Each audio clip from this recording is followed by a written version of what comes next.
Magandang umaga mga Lods. Ayun, no, nagpakita si Cadors, Junos. Ayun mga Lods, ibon tayong maamo. Araw-araw na natin i-train to para masanay sa atin mga Lods. Ayan, kita nyo mga idol, napakabait na ibon. Let it bang, bang. Magandang umaga mga Lods. Ngayon, nagpakita muna ako sa video dahil bagong gising mga Lods.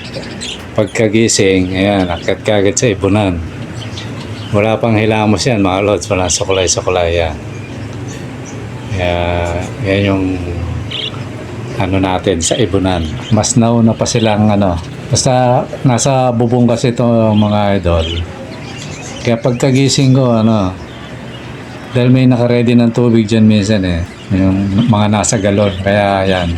Sa pagkagising akit sa bubong, mas nauna silang ako hindi pa nag-almusal, hindi pa nag-move, hindi pa nag-ilamos, yan. Sila kagad ang inuuna ko mga Lods. Kaya kita nyo yung napakabait nung ng ibon natin. Totally sasanayin na natin to mga Lods, para at least meron tayong libangan na pinapakawalan dyan sa may totally mga Lods, nakita ko na yung butas, kaya lang baka may ibang daanan pa yung kaya ingat pa rin ako. Ito sana gagawin ko kung walang butas tong pwede ko siyang pakawalan na siya kaya lang baka mamaya makakita ng daanan sayang naman tong ganun na lang gagawin natin, lagi nating pakakawalan tuwing umaga mga Lods. Bali ang ginawa ko dyan, pinakain ko muna lahat, tapos yan, natira sila tsaka yung marami, sila yung pinakahuli kong pinapakain. Mga Lods, lipad lang ng lipad dyan tsaka madali naman siyang mga Lods, madali siyang ulihin. Pag gusto mong ulihin nagpapahuli naman siya. Nga lang, pag ipapasok mo, lalabas ulit. Lalabas ulit. Balik mo ulit, lilipad dyan. Ganun yan, mga Lods. Nasanay na siya, mga idol. Although, masarap sa feeling pag may ibong ka ng ganyan, mga Lods. Hindi man siya naging, hindi ko siya hinanpid, mga Lods. Yan yung mga maaga ko lang, winalay, yun, nasanay sa kakahawak. Meron pang dalawa yan tinetesting ko, kaya lang di ko pwede pagsabay-sabay yun Ito kasi, basta pag mo, lumalabas agad ko nga, baka mabitawan ko yung pinto, may pa naman yung spring, kung maipit. May dalawa pa yan na mga Lods na parang kaya rin pakawalan mga Lods. Kaya mga Lods, iwan na natin yan, yung ibon na yan. Ngayon, yung natin ngayon, mga Lods, yung bumibili, kung ano man termino ron, na gusto yung ibon natin. Mga Lods, punta kayo sa messenger, wag dyan. Kasi pag dyan tayo nagtanungan, may fisherman dyan, mga idol. Pinapasok ako ng fisherman. Ibig sabihin ng fisherman, pag dyan ko sinabi yung presyo, tapos nagkaanuhan tayo, may sisingit dyan, baka i-message kayo, dito ka na. Yan yun mga Lods. Kaya punta kayo sa messenger. Ayan, lagi namang nasa description yun, tapos ipa-plus ko rin yun sa dyan sa may screen. Pati yung yung Gcash na pwede nyo pag-anuhan. Through Gcash yun mga Lods kung malayo kayo. Kasi pag dito lang, yung iba na minsan pupunta na rito. Ngayon, ang kagandahan pag pupunta ka, makakapamili ka talagang actual. Di ba, Tsaka minsan may partida pa yan mga Lods. Pero pag yung i-deliver, at least tatlong pares. Kung within Metro Manila lang, ayun, umaano na rin ako na pre-deliver na rin. Kasi dati hindi, dahil mababa lang. Pero ngayon medyo na ilalabas naman natin yung pamasahe, pwede na yon. Ang 2 Metro Manila lang. Ngayon, kung out of ano na, okay, out Metro Manila, labas na ng Metro Manila, eh, kayo na yung ano nun, kayo na yung mamamasahe ng ano kasi ano na yon. Hindi na natin kaya, wala tayong kikitain. Alam nyo nun mga lods, yung kinikita ko rito, ano lang, for patuka lang, kaya gano'n lang yung mga lods.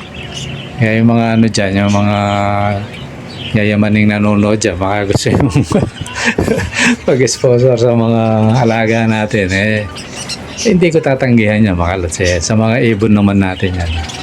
Gano'n lang naman yan mga lods. So doon mga lods, doon kayo pumunta sa Messenger. Wag dyan. O yan mga lods. So sa ngayon, hindi sana ako mag-upload ngayon kasi nga naglilinis si Commander. Dahil day off niya ngayon, imbis na pahinga niya, yun, nagano kami dahil nga nung bumaha, nag-ano siguro sa mga bahay, hindi lang naman sa amin, sa mga bahay, yun, tawid-tawid dyan, eh, tugtong-tugtong lang ng mga bahay sa amin. Nakita akong daga, ang laki, kaya sabi ko dapat matanggal. Kasi may mga bubuit din, kaya yun, naglalason ako. Sana delikado kasi siya sa mga alaga natin. Pati na rin sa atin mga lods. Kasi minsan biglang siguro tumutulay doon. Dahil yung bintana, may yan basta yung dingding na ganito. Yung kabila nun, mga kulungan na natin. Siguro tumatawid. Minsan madalas may nahuhulog dito ang bubuit sa may hagdan. Pag medyo nahilo, yun, napapatay ko. Pero pag hindi nahilo, yan, taguan. Eh, ginagawa ko, pinapainan ko na ng lason. Kasi sa baba, mahirapan na siyang magugutom siya rito, magtatago talaga siya. So, ang gagawin ko, nalagay ako ng lason. Yun yung ginagawa ko. Kaya, ayun, naglinis ngayon si Commander. Eh, ang papel ko lang sa kanya pag may paabot. Pero pag gusto niya siya lang kasi gusto niya siya mag-organize ng tsaka sabi ko lagyan mo ako ng space kasi lahat ng potential na dadaanan ng daga tatakpan ko yan. Lahat nga lang walang hardware ngayon na bukas. Bibila ko ng Grasoret o Pulatap kasi may hardiplex dito. Lahat ng butas tatakpan ko, tas yun yung pinakasimento ko para mabilis matuyo yung Grasoret. Yun yung natin mga lods, wala, sarado yung hardware. Kaya tsaka hindi ako makasabay kay Commander. Siguro baka bukas, ibang araw bukas, Sabado pala, hindi pwede. Basta ayusin ko yan pag natapos na si Commander. Ayun mga lods, yun lang natin. Tapos in-update ko lang yung mga natin, yung hindi ko masyadong mabidyohan yung mga nag-iinakay pero pilitin kong ipakita dito sa video yung mga nag-iinakay. Totally hindi ko sila masyadong sinisilip kasi para sila madistorbo.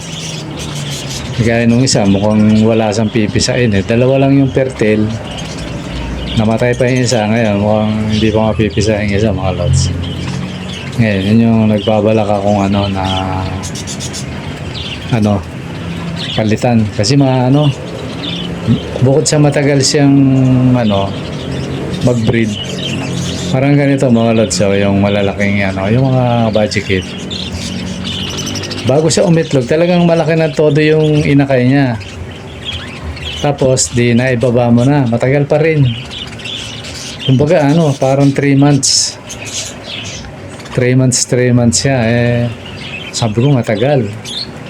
Samantalang itong mga pag namisa na siya, yun ba, first day may namisa na. Hanggang hanggang halos 1 buwan, pag medyo okay na sila, iitlog na yun mga lods. Kaya yung 3 months na yun, meron na namang yun. Kumbaga, siya, hindi inaabot ng 3 buwan. totally parang may isang buwan lang eh. Ano na naman eh. Ganon. Mabilis. Isang buwan kalahati, ganon. Kulang 2 buwan. May inakay na naman. Ito 3 months minsan mahigit. Tapos ano, 1, 2, ganon. Kaya sabi ko, gawin na lang katang pan-display. Ganda pa naman, tapos malaki kaso mabagal umano mga lods. Tamad siyang umano sa hen. Eh, wala eh, maganda sana lahi ni Mang Kanor eh, para mabilis tumagal mga lods eh. Yun Kaya nagbabalak-balak akong sinisipat-sipat ko yung mga magugulang nating mga inakay. Baka palitan natin tong tapos pag medyo tsaka na lang natin ibalik kasi sayang yung mga lods eh. Breed on season nila ngayon eh. Tapos yung isa walang kaya nga yung isa kinalas ko rin eh, si Marites eh. Kumbaga umitlog tapos infertile, kaya sabi ko baka wala sa kondisyon, kaya yon nalagay ko muna sila sa flying cage. Ngayon titingin ako ng mga potential na pwedeng gawing Tapos yung isa rin, yung gagawin ko sanang operation lace wing sana yun eh. Ako nakita ko eh, umitlog sa sahig. Tapos basag na mga lods sabi ko mukhang hindi magandang Siguro anuhin ko to, kahit bigyan ko siya ng chance, kahit mga 1 buwan.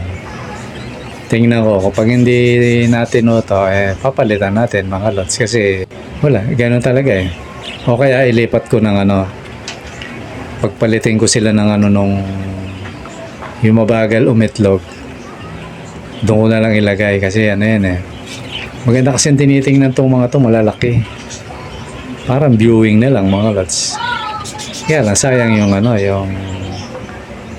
nila, yung nest box. So yun, sayang 10 pa naman din yung tapos yung 8 lang yung active. Yung wala. Okay, gano'n naman talaga. Pero titingnan ako kung may ipapalit ako, palit ko na lang kasi sayang yung panahon nila. Kasi kung hindi rin lang iitlog o hindi maganda yung performance mga lods, lalagay na lang natin siya sa flying cage. Makadagdag view na lang siya. Tapos kuha tayo na uubra na pwedeng gawing breeder. Ngayon na lang mga lods. So yun mga lods, hanggang dito lang siguro. Maraming salamat sa panonood. Bye bye. Ayun mga lods, kung nagustuhan nyo yung mga video na ating kino-content, mga binablog, mangyari sanang makahingi ng isang click ng subscribe dyan mga lods, yung hindi pa nakasub sa atin, para mapuno na natin ang 1,000k na hinihingi ni White. At pakiclick na rin ang notification bell mga lods, para lagi kayong updated sa ating mga video. Maraming salamat. Bye bye.